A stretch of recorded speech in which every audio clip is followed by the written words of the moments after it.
Chapter 2, Intergovernmental Relations, also known as Federalism. Read this. Under the new federal constitution, the fear was that the federal government would exercise too much authority over the states, leaving them no better off than they were before the Revolution. A Bill of Rights was considered not necessary by the drafters of the Constitution, under the thinking that the national government would not do things the people did not give them explicit permission to do. Would they? The opposition contended, the anti-federalists contended, that because there were no constraints on federal power, the central government would take the power. Hey, even Great Britain had the Magna Carta, which eventually led to the Bill of Rights. The Federalists were the ones who were in support of ratification of the Constitution. 3 New Yorkers, Hamilton, Madison, and Jay, worked to convince people to ratify the Constitution. The main anti-federalists were Mason, Henry, and Adams. Alexander joins forces with James Madison and John Jay to write a series of essays defending the new United States Constitution entitled the Federalist Papers. The plan was to write a total of 25 essays, the work divided evenly among the 3 men. In the end, they wrote 85 essays in the span of 6 months. John Jay got sick after writing 5. James Madison wrote 29. Hamilton wrote the other 51. So the Constitution was ratified in 1787, and 2 years later, the Bill of Rights came along. These are an outline of limitations on the new national government, as well as a demonstration that the Constitution could be amended. Since you've already gone over the quick hits U.S. Constitution, I'm going to just really fly through the first 8 amendments. These are the enumerated rights that citizens have as protection from government action. The 9th and 10th Amendments are the important ones. The 9th Amendment says rights not enumerated by the Constitution doesn't mean that people don't have those rights. And they were forward-looking because they knew that there were things that would come up that they couldn't even think about now. So they wanted to leave a little constitutional wiggle room. For example, the 9th Amendment is where they found the right to privacy. The 10th Amendment says that the powers that are not held by the government in Article 1, Section 8, or prohibited to the states in Article 1, Sections 9 and 10, are held by the states or ultimately held by the people themselves. There was a time when states considered their role to be the protection of their citizens. In this vein, when the Alien and Sedition Acts were passed, the states nullified those laws, saying that the law essentially did not have effect in those states. More recently, the USA Patriot Act, which was a reaction by Congress after 9/11, was passed nearly unanimously.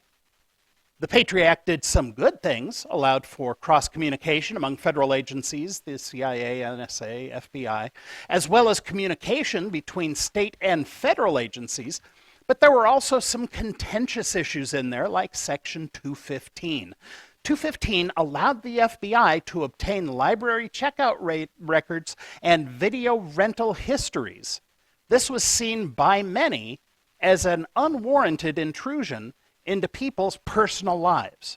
So, nullification comes to the rescue.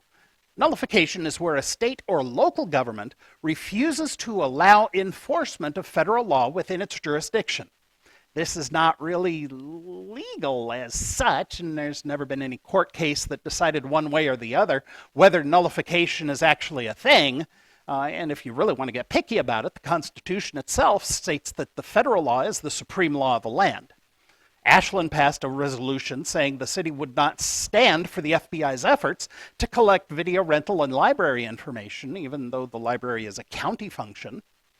So now, fast forward to the War of the Civil War.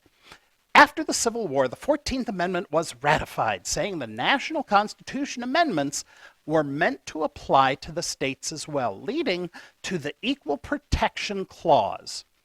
States had now some guarantees in place regarding the power within this federal system. We need to know what the states can do versus what the states can't do. Love a Venn diagram. The federal system is a strong national government, some power by the states. National law is supreme. The national government can act directly on the people, and the states are unified. A confederation is where the national government is weak, the majority of the power is held by the states. National law is subordinate to local control, and the national government can act through the states, and the states can withdraw any time. There are different types of federalism. There's layer cake federalism, the idea that government has division of responsibilities clearly defined between government entities, and this is kind of really not so much true except in a very isolated cases. The federal government is allowed to coin money, the state government is responsible for licensing teachers, and the local governments set the speed limits. Another type of federalism is kind of marble cake federalism, where responsibility for issues is suffused throughout every level of government, welfare and schools, and the programs are administered across different levels of government. Say, for example, you have the National Department of Education, you have the Oregon Department of Education, and then you have the Medford School District, Eagle Point School District, Central Point School District, so that's state, federal, and local.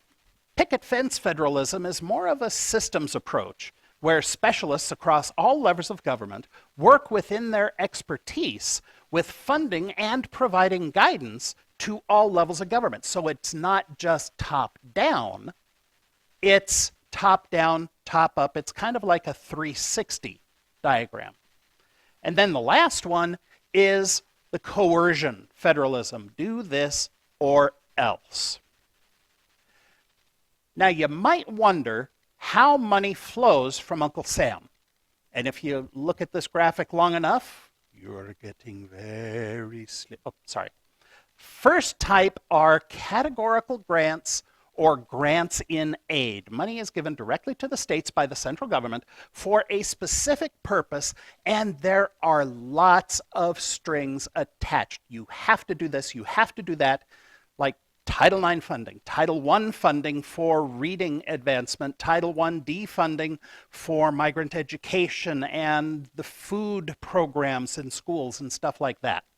Block grants are given for broad policy areas like healthcare, welfare, with little discretion on how the money is spent. But often within block grants, there are set-asides that require a certain percentage of the block money to be spent for a specific purpose. So there are strings in a block grant, but they're little tiny strings and they're not too terribly intrusive. Formula grants are entitlement spending that goes to any and all eligible applicant. The best way that I can describe this is scholarships and grants. A project grant is money that's applied for from the federal money based on need and the type of program to be completed. Finally, revenue sharing is giving the states back tax money to spend as how they see fit. It's kind of like a state-based income tax return. Now, I'm not saying you have to memorize all of these. I'm just saying that they'd probably make good test questions. Some other terms you should know are empowerment zone. These were initially proposed under H.W. Bush, expanded under Clinton. These are designated as poverty zones where money and tax breaks are spent to boost commerce and encourage industry. Spillover benefits, where money spent in one area benefits another. If an improvement to a federal road is done, then the localities that connect to those roads reap a benefit. In the city of Medford, we have U.S. Cellular Park. We are about to have an aquatic center. Those benefits are spilling over because U.S. Cellular Park brings in soccer tournaments and softball tournaments. The Aquatic Center is going to be the place for swim meets in Southern Oregon. People are going to be coming in from out of town. They're going to be spending money in the community. Those are spillover benefits. Finally, there are mandates. These are things that are required by the federal government that make states and counties take action. Unfunded mandates are federal requirements on states without the backup money to enact those mandates. Gun background checks are a great example of this. Heading into the home stretch, the Supreme Court is the final arbiter of law, and when I talk about the Supreme Court, I'm going to capitalize it. Other courts will be lowercase. We come now to the ascendancy of the court. In modern day America, we take for granted the Supreme Court will rule on questions of law, deciding what the law should mean, and by extension, instructing legislative and executive branches on how to legally proceed. But it wasn't always that way. There are three main steps of a court case. The first step is the history of the issue. What led up to the issue changing from merely a disagreement to a full-fledged lawsuits? Sometimes it's multiple lawsuits with conflicting decisions. Next is the question before the court. Usually this question is in the form of, is it constitutional to do such and so? Or can the government do such and so? Then there's the answer. We would really like to believe the answer is just merely a straight yes or no binary choice, but it is not. We are not just not that lucky. You wish. There are four historic important cases. I'm going to load the videos so that I don't have to read them to you, but watch the video. They're only about 5 minutes long, and they're connected with the American Bar Association's study for law students, so they make good information. Marbury versus Madison, McCullough versus Maryland, Dartmouth v. Woodard, and Gibbons v. Ogden. You're going to want to pay attention to the chart on page 50 that lists several recent, within the last 25 years, court cases that directly involve questions of federalism. So you're going to want to know these things because that was kind of a hint. In addition to watching the videos, I'd like you also to watch the Federalism video. This is an Annenberg CPB series on the bicentennial of the Constitution. Now, with this particular video, started around the 17 minutes, 30 seconds mark, and watch through to the end. There's a cast bio sheet that will let you know who these people are.